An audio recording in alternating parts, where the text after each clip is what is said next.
The underground command center hummed with quiet tension.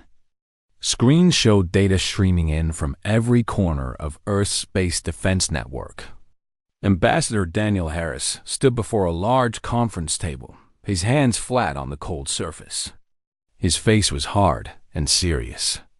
Behind him, military officers and scientists watched everything on multiple screens. General Kevin Murphy entered the room with quick steps. He was a tall man with gray hair and a uniform filled with medals. His eyes showed no doubt or fear. He looked at Daniel Harris and nodded once. "The signal is ready," General Murphy said. "They are waiting for our response." Daniel Harris turned to face him. "And the council?" "United," Murphy answered. Every nation agreed. "We send the warning." Dr. Patricia Wells sat at the far end of the table. She was a physicist, the smartest person in the room when it came to understanding the alien technology that now orbited above Earth. Her hands moved across the keyboard. She did not look up when she spoke. "They have positioned their main fleet beyond the moon. 300 ships. Their technology is advanced, but we have something they do not understand yet." "What is that?" asked a voice from the side. It was Colonel Henry Davis, head of Earth's defense systems. Patricia Wells finally looked up. Her eyes were clear and cold. "They think we will surrender. They have never met a species that will not." Daniel Harris closed his eyes for a moment. He thought about the years before this day. First contact had happened 5 years ago. At first, the Valorian collective seemed like they wanted peaceful trade. But slowly, their true nature became clear. They were a hive mind empire that consumed other species and absorbed them into their collective. Resistance was not an option they understood. "Play the message," Daniel said. General Murphy moved to a control panel. The main screen filled with the face of a Valorian commander. Its face was smooth and pale, with large black eyes that seemed to see everything at once. When it spoke, the translator broke its words into human language. "People of Earth, your species will join the Valorian collective within 7 days. Surrender all weapons and governments. Present yourselves for integration. This is not a request. This is your only choice." The message ended. Silence filled the room. Daniel Harris walked to the communication console. He looked at the operators sitting there. They waited for his command. "Send the warning," he said. "Send it now." His voice was steady. There was no hesitation. The operators began to type. They entered codes that would broadcast Daniel's message across all frequencies toward the Valorian fleet. The message would reach them in less than an hour. Daniel Harris began to speak. He knew the Valorians would record every word. He knew they would play it for their commanders and their council. He knew they would laugh at what he said. But he spoke anyway. "This is Ambassador Daniel Harris of Earth. I speak for all nations of this world. We have received your demand. We reject it. Earth is not for conquest. Earth is not for absorption. Earth is not for surrender. For thousands of years, humanity has faced enemies we thought were stronger than us. We have faced armies, diseases, and nature itself. We have faced extinction many times. And every time we survived. Every time we fought back. Every time we refused to accept the chains of slavery. You are strong. Your technology is beyond ours. Your numbers are vast. Your minds are connected in ways ours are not. But you have made one mistake. You do not understand what it means to be human. You do not understand what it means to be free. We will not surrender. We will not integrate. We will not accept your offer to join your collective. Instead, we offer this truth to you. If you come for us with weapons, we will defend ourselves. If you try to conquer us, we will fight. If you believe we will bow to your power, you are wrong. We are Earth. We are human. We are free. and we will never serve you. The message ended. The operators looked at Daniel Harris. No one spoke. Outside the command center, Earth knew what had happened. Within minutes, the broadcast spread to every corner of the planet. People in cities and villages saw the message. Some people felt fear. Others felt anger. But many felt something else. They felt hope. They felt the strength of standing together. General Murphy stood beside Daniel Harris. They will respond with force. Soon. I know, Daniel said. People will die, Murphy continued. Yes, Daniel agreed. Was there another choice? Murphy asked. Daniel Harris looked at the general. Huh? His face was calm. No, there never was. The moment they demanded our surrender, our path was chosen. We either fight, or we become nothing. I chose to fight. In orbit above Earth, the Valorian fleet received the message. The commander reviewed it with the other officers on the flagship. They played it 3 times. The third time, the commander began to laugh. It was a sound like crystals breaking. The primitive species refuses to understand, the commander said. They believe their words have power. They believe their defiance matters. They are wrong. Send the order. Prepare the strike force. We will teach them what happens to those who reject the Valorian collective. The officers moved to their stations. The Valorian fleet began to move toward Earth. The first real battle would begin soon. But in the command center below Earth's surface, Daniel Harris stood and watched the screens.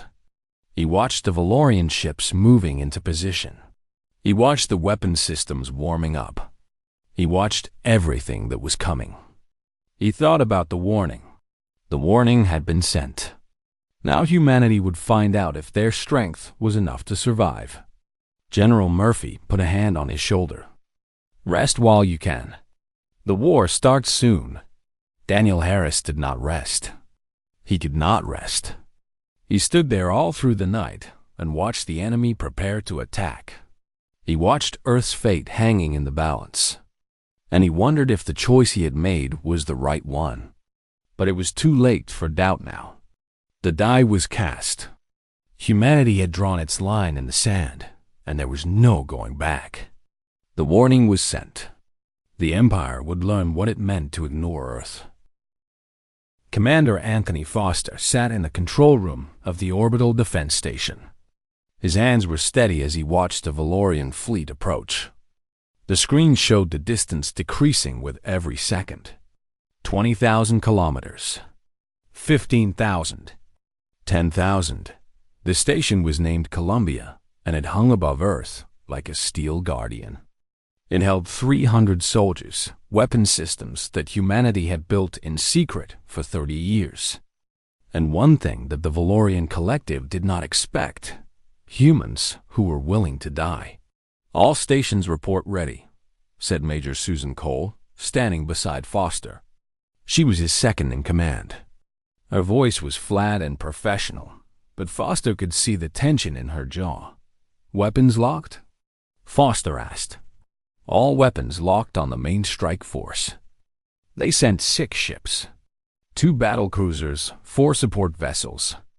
Total crew, approximately 2,000 Valorians. Foster nodded. The Valorians had sent their smallest force, the one they believed would be enough to break Earth's will. They were about to learn a hard lesson. In the Valorian flagship, Admiral Kesh stood before his command screen. He was not worried. The primitive humans had sent their defiant message, but words meant nothing to the collective. What mattered was force. What mattered was the will of the Empire. The humans would surrender once they saw the display of power. All ships, this is Admiral Kesh, he said over the communication channel. Move to attack formation. Target the station called Columbia. Destroy it. Show the primitives what happens when they refuse integration. The Valorian ships moved with perfect precision. They had been coordinated through the collective mind for thousands of years. Every ship knew exactly where to go. Every weapon system knew exactly what to do. There was no confusion. There was no hesitation. There was only the will of the collective. Commander Foster watched the enemy formation tighten. He saw the weapons charging. This was the moment. "Launch the mines," he said quietly. Nothing happened at first. The Valorian fleet kept moving. They did not see the small objects that had been ejected from Columbia weeks before. They did not see the electromagnetic mines floating silently in their path. They did not see the danger until it was too late. The first battlecruiser hit the minefield. The electromagnetic pulse detonated across its shields. The ship's systems went dark for just 5 seconds. 5 seconds is a long time in space combat. In those 5 seconds, Foster's weapons locked onto the ship and fired. The human missiles were old technology. Valorian weapons were far more advanced. But missiles do not care about technology. They care about hitting their target. The first missile struck the battlecruiser's engine section. The explosion was massive. The ship's shields flickered and recovered, but the damage was done. The ship slowed. The Valorian fleet responded instantly. The second battlecruiser turned to face Columbia. It began to charge its weapons. But Foster had expected this. "Launch the solar mirrors," he commanded. Attached to the station were large reflective panels. They had been designed to concentrate the sun's light and heat. Foster's team pointed them directly at the Valorian ship. The concentrated solar radiation hit the battlecruiser like a hammer. Its shields glowed white-hot. The systems overloaded. The ship was blind. The support vessels tried to escape. They turned toward open space. But Foster had placed more mines on their exit routes. 3 of the 4 support ships hit the mines. The electromagnetic pulses disabled their communications for crucial minutes. In those minutes, Foster's weapons killed them. The last support ship made it through the mines. It accelerated away from Earth at high speed. In the Valorian flagship, Admiral Kesh stared at his screens in confusion. The signal from his fleet commander had stopped. The first battlecruiser was not responding. 3 support vessels were destroyed. What had happened? It was impossible. The primitive weapons should have had no effect on a modern Valorian warship. "Send the destroyer squadron," he ordered. "Send 10 ships. End this station's existence." But something was wrong. The collective mind connection was beginning to break up. The humans had not attacked the ships with conventional weapons only. They had broadcast something on all Valorian communication frequencies. A signal, a pattern, an idea. The idea was simple: individuality, choice, freedom. The signals were designed to disrupt the collective consciousness that held the Valorian Empire together.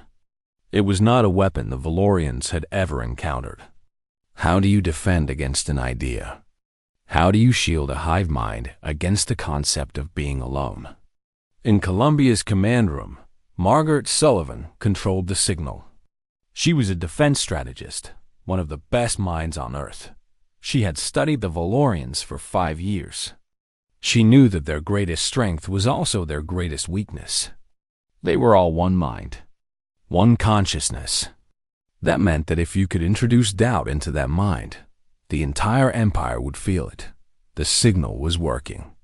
Some of the Valorian ships were responding slowly. Some were making mistakes. The unity was breaking. The destroyer squadron did not come. Instead, the remaining Valorian ships began to retreat. Admiral Kesh tried to understand what was happening. His commanders were not obeying orders instantly.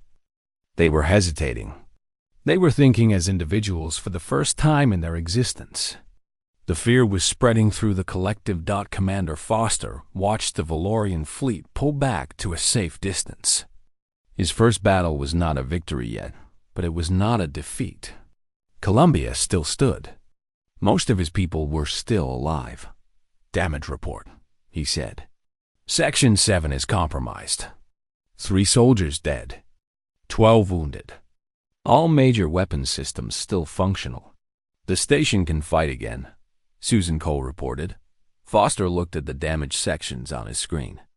3 people were dead. 3 people who had families down on Earth. 3 people who had been willing to die to stop the Empire. Send the message down to Earth Command, Foster said. Tell them Columbia is still here. Tell them we stopped the first attack. Tell them humanity can fight back. The message went out. On Earth, in the command center, Daniel Harris received the news. He read the reports of the battle. He saw that humans had died. He saw that humans had also killed Valorians. For the first time since the warning was sent, Daniel Harris allowed himself to feel something other than duty. He felt hope. It was small. It was fragile. But it was real. Humanity was not powerless. Humanity could fight, but the war was just beginning. The Valorians would return with more force. They would return with anger. And humanity would have to be ready. General Murphy stood beside Harris. His face showed no emotion, but his eyes burned with determination. We have shown them we can resist, Murphy said. Now we must show them we can win. Foster, on the station above Earth, prepared his weapons for the next attack. He knew it was coming. He knew that many more would die before this war ended. But he also knew something that the Valorians did not understand yet. Humans do not give up. Humans do not surrender. Humans fight until the last breath leaves their body. And the Valorian collective was about to learn that lesson the hard way. Deep beneath the mountains of Colorado, in a facility that did not appear on any official map, Dr. Lisa Chapman stood before a wall of computer screens. Behind her, 100 scientists worked in silence. They were not working on normal science. They were working on survival. For 30 years, since the first signals from alien species had reached Earth, humanity's brightest minds had been preparing for this moment. They had studied every captured piece of alien technology. They had analyzed every transmission. They had built weapons and defenses that the world's governments kept secret from their own people. Now it was time to use them. The biological vector is ready, said one of the researchers. Lisa Chun, a microbiologist, held up a sample. The Valorian physiology is similar enough to Earth life that this will work. The virus will attack their cellular structure within hours. Lisa Chapman nodded. She was one of the few people on Earth who knew the full scope of humanity's hidden weapons program. She was also one of the few who felt the weight of that knowledge. Every weapon they would use had been built with the knowledge that people would die using them. How many doses? Chapman asked. Enough to infect the entire Valorian fleet, Chun replied. If we deploy it correctly, we could kill millions. Chapman closed her eyes. Millions. The word felt heavy in the air. But she thought about the Valorians. She thought about their collective mind, consuming species, erasing their individuality, turning them into machines. She thought about what would happen to Earth if the Valorians won. Prepare it for deployment, Chapman said, and prepare the electromagnetic pulse weapons. We need multiple options for attack. On a military base 300 kilometers away, Colonel Gregory Hayes was doing the same thing with the tactical weapons. He stood in a simulation room, watching human soldiers move through a holographic environment. The soldiers were from Earth's most dangerous places.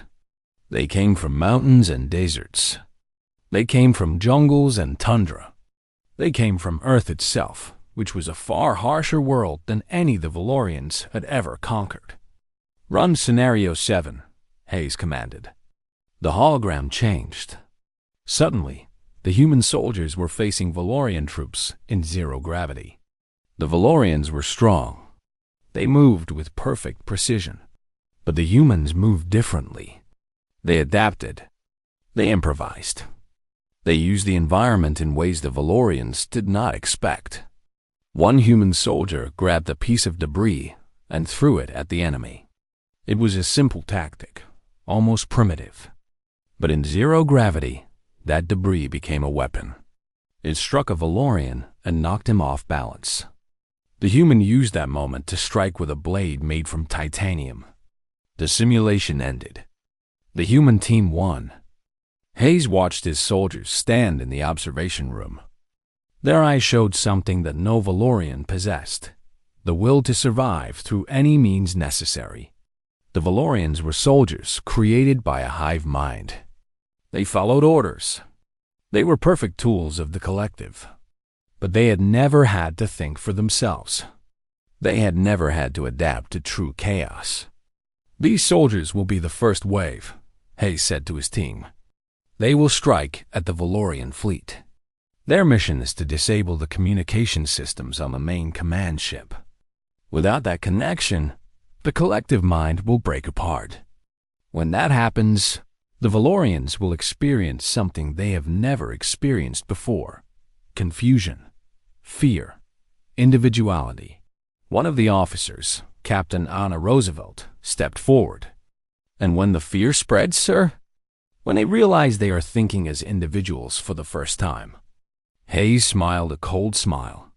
"Then they will panic. And when an empire panics, it falls." Above Earth, the second wave of Valorian attack began.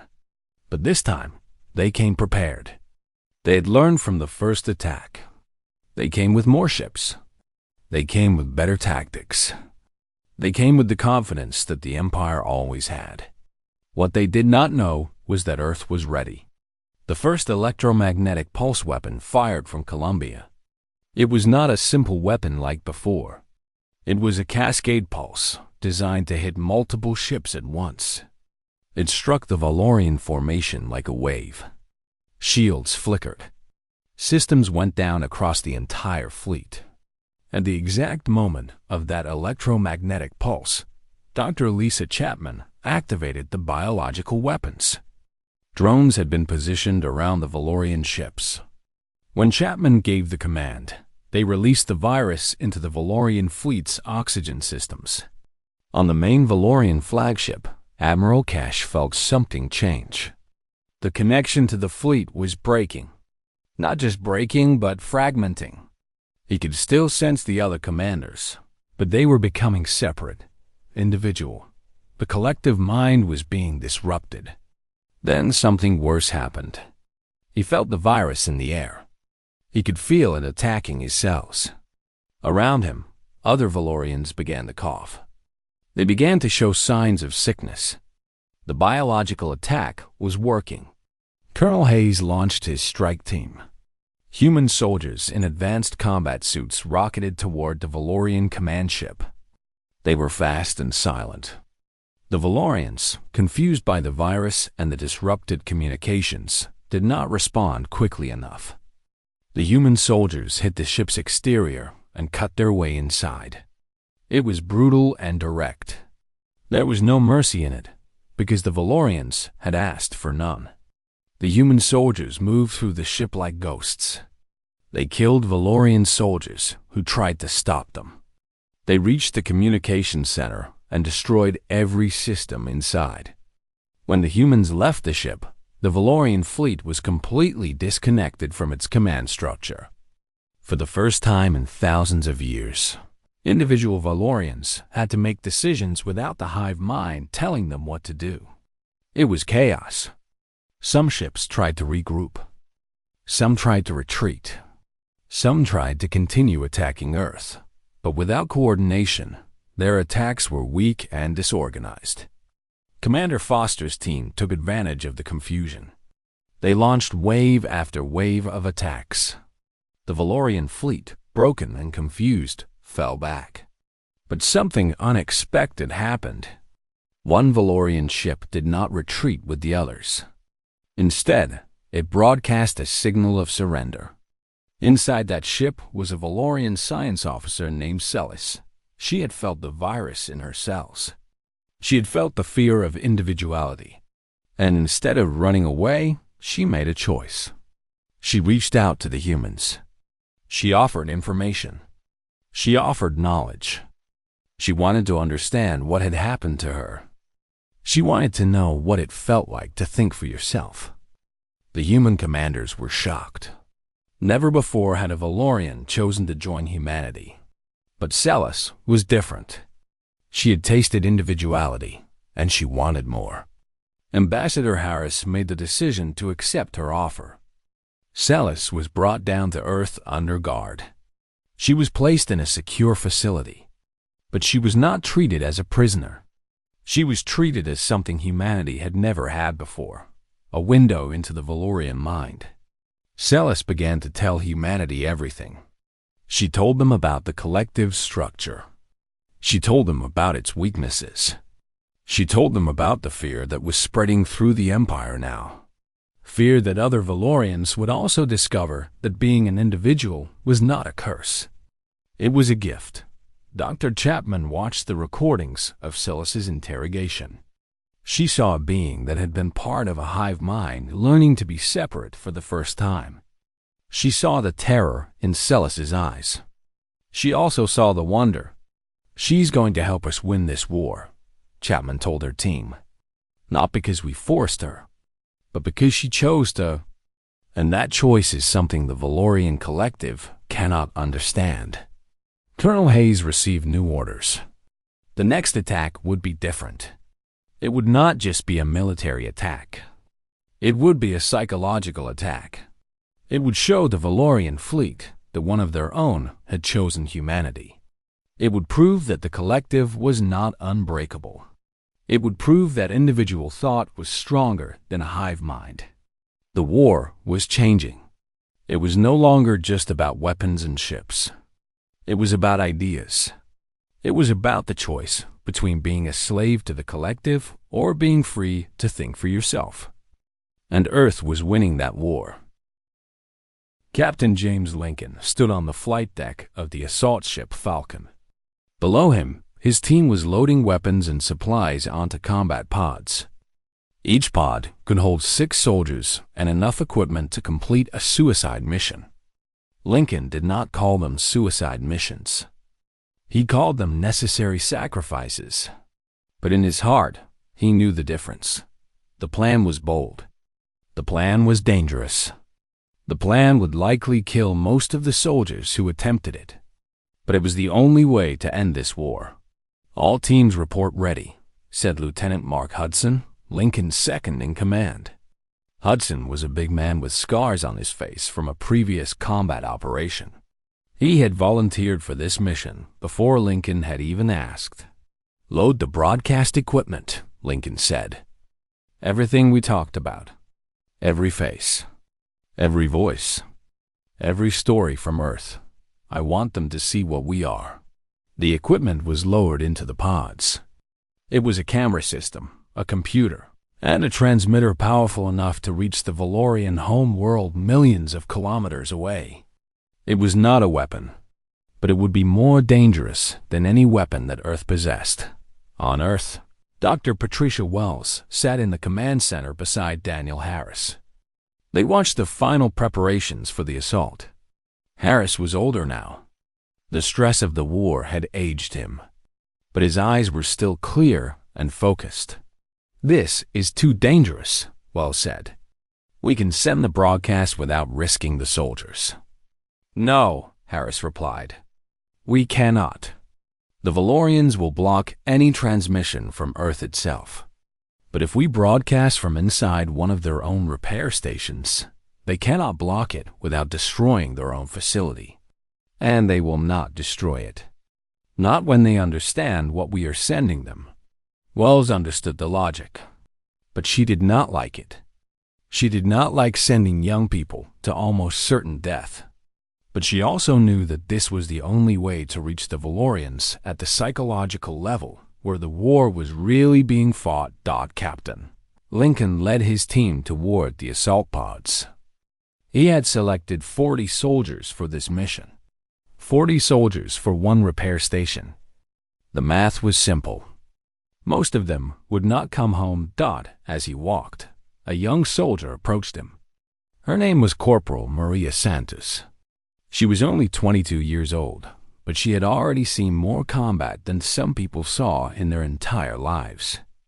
"Captain," she said, "I wanted to thank you." Lincoln stopped. "For what?" "For giving us a chance to do something that matters. A lot of us, we grew up thinking we were nothing. That Earth was nothing. That humanity was just one small species among millions. But now we know that is not true. We know we're strong. This mission, it proves that." Lincoln put a hand on her shoulder. "You'd come back alive, and we can talk about what it all means. Until then, your job is to follow my orders and keep your team alive. Understood?" "Understood, sir," Santis said. She went back to her squad. The pods launched from the Falcon. They flew silently toward the Valorian repair station. The station was massive, hundreds of kilometers long. It held thousands of workers and soldiers. It was the heart of the Valorian military-industrial complex in this sector of space, the pods attached to the station's hull without being detected. The Valorians were not expecting an attack on this deep within their territory. They did not think the primitive humans could reach this far. Lincoln's team moved inside. They moved quickly and silently. They killed the Valorians they encountered without mercy. There was no time for hesitation. There was no time for doubt. They had minutes to reach the central communications hub before the station's defenses brought them down. The Valorians began to respond. Alarms sounded. Soldiers rushed toward the human positions. But Lincoln's team was fast. They reached the communications hub and secured the area. Lincoln himself went to the control console. "Activate the broadcast," he commanded. The transmitter came to life. The signal shot out across space, aimed directly at the Valorian home world. And on that signal was something the Valorian collective had never seen before: the truth about humanity. The broadcast showed videos of Earth, children in schools, workers in factories, artists creating beauty, soldiers training, mothers holding babies, fathers teaching their sons and daughters, farmers tending crops, doctors healing the sick, scientists searching for answers. The broadcast showed human faces and human voices telling their stories. Why they fought, what they loved, what they would die for. It was raw and honest and powerful. The broadcast showed that humans were not a species that could be absorbed. They were a species that could only be destroyed or freed. On the Valorian home world, millions of Valorians watched the broadcast. They felt it through their collective consciousness. They felt the individuality in every human voice. They felt the strength of it. They felt the wrongness of what their empire was trying to do. The collective began to fracture. Commander of the Valorian fleet received urgent messages from the home world. Individual Valorians were asking questions. Individual Valorians were experiencing doubt. The collective mind was breaking apart. Admiral Kesh tried to hold the empire together. He issued orders for the entire fleet to attack Earth with everything they had. It was a final gamble. Destroy Earth, and perhaps the rebellion at home would be crushed before it spread too far. But the orders were not followed. Not all of them. Some ships refused to attack. Some ships did not respond at all. The empire that had existed for 10,000 years was collapsing in days. Captain Lincoln's team fought their way back to the escape pods. Lincoln was hit by enemy fire twice. He kept moving. Maria Santos covered him. When they reached the pods, Lincoln had to be helped inside. Blood ran down his side. But he did not care. The broadcast had been sent. That was all that mattered. The pods launched and accelerated away from the station. 2 pods were destroyed by Valorian fire. 1 pod had all 6 of its soldiers killed. But the rest made it out. As they flew toward Earth, Lincoln looked at the data coming back from the Valorian space. The fleet was in chaos. Ships were stopping attacks. Ships were broadcasting messages to the home world asking for peace. Ships were refusing to follow orders. The empire was breaking. Lincoln closed his eyes. He had done it. He and his soldiers had done it. 40 people against an empire. And the empire was falling because of what they had shown them. On Earth, Daniel Harris watched the data. He saw the Valorian fleet in disarray. He saw the broadcasts being played and replayed across the Valorian communication networks. He saw the collective mind fracturing and breaking apart. General Murphy stood beside him. "We have won," Murphy said simply. Harris did not answer right away. He watched the screens. He saw the Valorian ships still pointed at Earth. He saw weapons still charged. He saw an empire that was dying, but was not yet dead. "Not yet," Harris said finally. "But we will. We will." Celis, the Valorian defector, was brought to the command center to watch the broadcast's effects on her people. She watched other Valorians begin to choose individuality. She watched her empire fall. And she did something that shocked everyone in the room. She began to cry. Not from sadness, but from hope. For the first time, she felt connected to something other than the hive mind. She felt connected to humanity. And she felt connected to herself. The war was not over. But the breaking point had been reached. The Valorian collective could not survive this. Their greatest weapon, their unified mind, had become their greatest weakness. Because once you know what freedom feels like, you cannot go back to slavery. The neutral station hung in space between Earth and the Valorian home world. It had been built years ago for peace talks that never happened. Now, finally, it would be used for its true purpose. 2 delegations arrived at the station. One came from Earth. One came from the dying Valorian collective. Ambassador Daniel Harris stood in the main conference room. Behind him were General Murphy and Dr. Patricia Wells. Their faces showed the cost of the war. They had slept little. They had worried much. But they were alive, and Earth was still free. On the other side of the table sat Emperor Vorn himself. He was ancient by Valorian standards. His skin was pale and thin. His eyes, which had once seen the strength of the collective, now showed only exhaustion. Beside him stood his closest advisors. For a long moment, no one spoke. The silence was heavy with the weight of everything that had happened. The death, the destruction, the breaking of an empire that had lasted longer than human civilization had even existed. Daniel Harris broke the silence. "You came to negotiate." Emperor Vorn nodded slowly. "There is no choice. My fleet is scattered. My people are questioning the collective. Individual Valorians are being born in my empire, and there is nothing I can do to stop it. We are dying."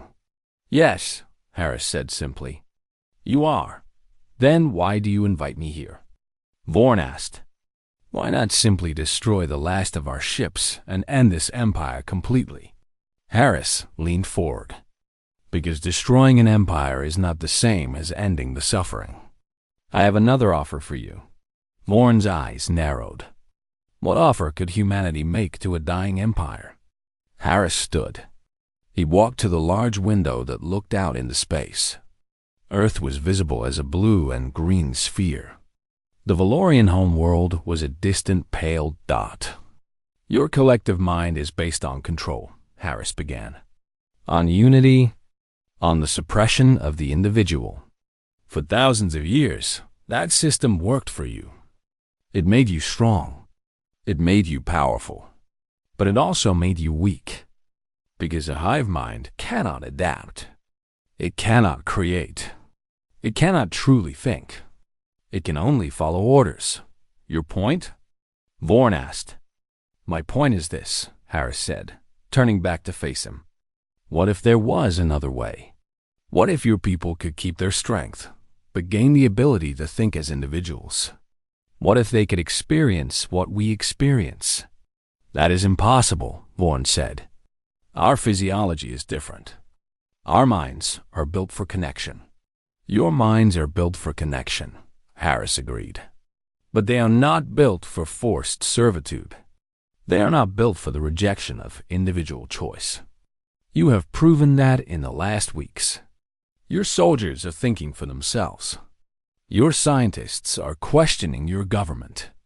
Your people are discovering who they are when they are not forced to be part of a hive mind. Dr. Patricia Wells stepped forward. She held a datapad. We have studied your biology for months.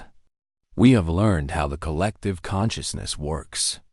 And we have found a way to maintain the connection you need while allowing individual thought. Not everyone will accept it.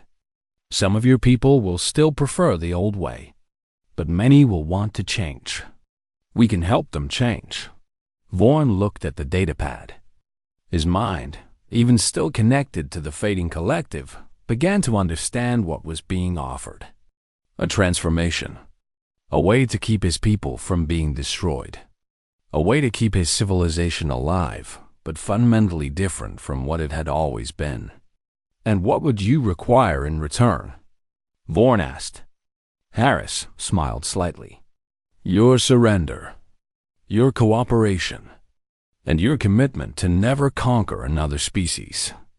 Never again will the Valorian collective try to absorb other civilizations.